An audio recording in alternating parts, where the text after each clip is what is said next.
On va parler aujourd'hui de l'infidélité. La question qui se pose aujourd'hui, c'est de quelle infidélité on parle. Est-ce que c'est de l'infidélité entre guillemets classique que les couples, surtout précédents, c'est-à-dire les autres générations, se disaient, on se doit fidélité toute la vie, on ne va pas tromper l'autre, ne pas tromper l'autre, c'est-à-dire ne pas faire l'amour avec quelqu'un d'autre, hors du couple, ou est-ce que c'est l'infidélité actuelle, ou enfin les accusations actuelles qui sont tu penses à quelqu'un d'autre, tu rêves à quelqu'un d'autre, tu as envie de quelqu'un d'autre, voire tu chattes avec quelqu'un d'autre, et tous ces éléments-là interviennent et viennent donner une nouvelle morale à ce couple-là.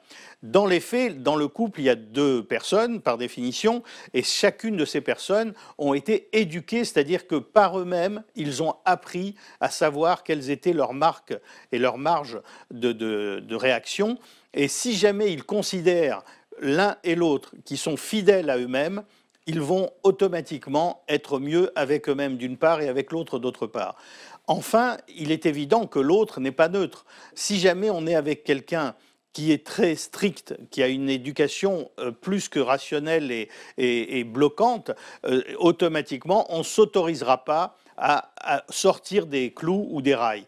Si au contraire on est avec quelqu'un qui est plutôt laxiste, on va s'autoriser, on va même réapprendre à pouvoir faire plus de choses, avec tous les risques que cela peut comporter, parce que dès qu'on sort du champ, il y a plus de risques, on se brûle les doigts, quoi. C'est classique, on peut se faire plus plaisir, mais on peut se brûler plus.